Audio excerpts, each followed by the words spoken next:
Immagina una tecnologia così potente da cambiare tutto. Il modo in cui lavoriamo, il modo in cui pensiamo, il modo in cui esistiamo. Questa tecnologia non è fantascienza, è già qui e sta accelerando. Questa è la storia dell'intelligenza artificiale.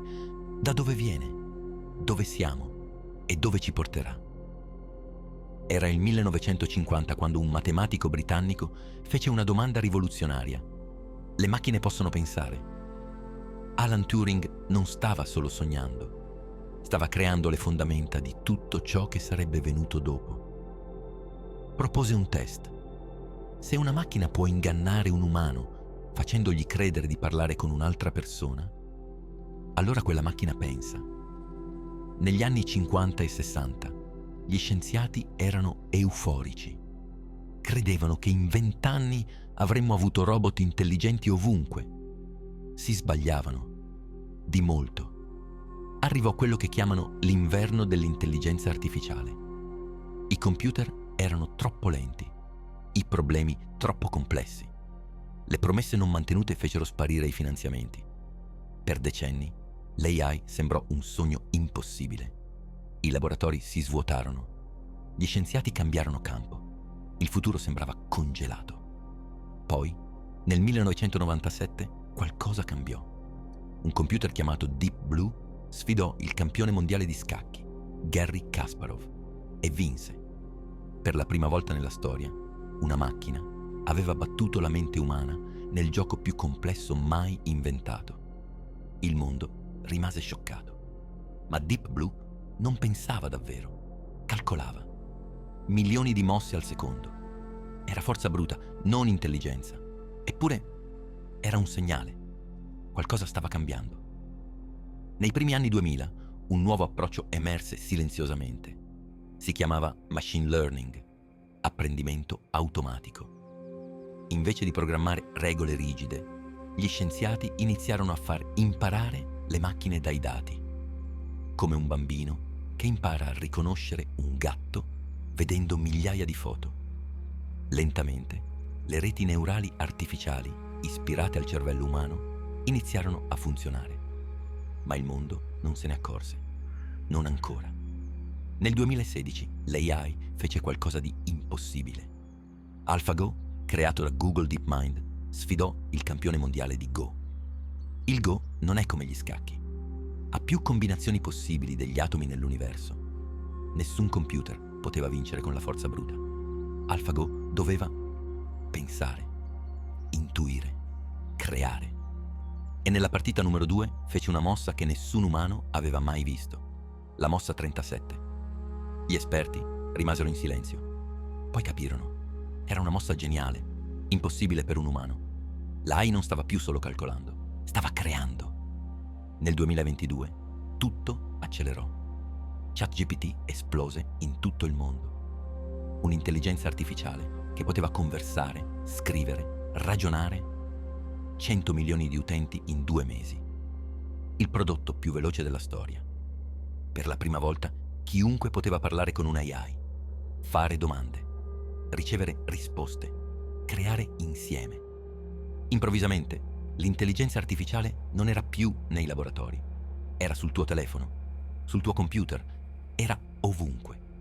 Poi l'AI iniziò a vedere e a creare immagini.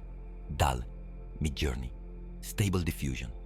Scrivi una frase e l'AI genera un'immagine dal nulla, arte che non esisteva un secondo prima. Artisti preoccupati, creativi entusiasti. Una nuova forma di espressione o la fine dell'arte umana? Il dibattito è appena iniziato. Oggi l'AI è ovunque, anche dove non la vedi. Il tuo telefono usa l'AI per le foto. Netflix la usa per consigliarti film. Le auto la usano per guidare. I medici la usano per diagnosticare malattie. Ogni giorno, senza saperlo, interagisci con decine di intelligenze artificiali. Sono invisibili, ma ci sono. Ma con il potere arrivano le paure. I deepfake, video falsi indistinguibili dalla realtà, i lavori sostituiti, milioni di persone che potrebbero perdere il loro impiego, la disinformazione, fake news generate in massa. Alcuni scienziati hanno chiesto di fermarsi, di rallentare, di pensare. Ma la tecnologia non aspetta. Il prossimo traguardo si chiama AGI, Artificial General Intelligence, un AI che può fare tutto ciò che fa un umano. E meglio, non sappiamo quando arriverà. Alcuni dicono 10 anni, altri dicono mai. Ma se arriverà, tutto cambierà. Una AGI potrebbe risolvere problemi che l'umanità non riesce a risolvere da secoli. Il cambiamento climatico, le malattie incurabili, la povertà. Oppure potrebbe creare problemi che non possiamo nemmeno immaginare. Immagina un medico che non dimentica mai nulla, che ha letto ogni studio medico mai pubblicato, che può analizzare il tuo DNA in secondi. L'AI potrebbe diagnosticare il cancro prima che tu abbia sintomi, creare farmaci personalizzati per il tuo corpo, prevedere malattie anni prima che si manifestino. La medicina potrebbe diventare preventiva, non reattiva. Non curare le malattie, ma impedirle. E il lavoro? Alcuni mestieri spariranno, è inevitabile, ma altri nasceranno. Mestieri che oggi non esistono.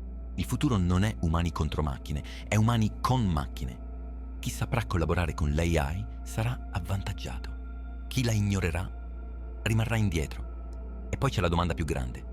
Può un AI diventare cosciente?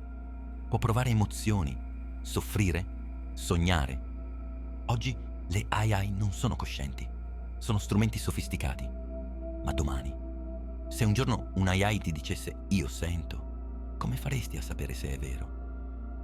Forse la coscienza non è esclusiva degli umani. Forse è qualcosa che può emergere ovunque. Alcuni parlano di singolarità. Il momento in cui l'AI diventa così intelligente da migliorare se stessa. E poi migliorarsi ancora. E ancora. Un'esplosione di intelligenza oltre ogni comprensione umana. È fantascienza? Forse. È possibile? Forse. Nessuno lo sa con certezza. L'intelligenza artificiale è uno specchio. Riflette i nostri sogni e le nostre paure, la nostra creatività e la nostra pigrizia. Il meglio e il peggio dell'umanità.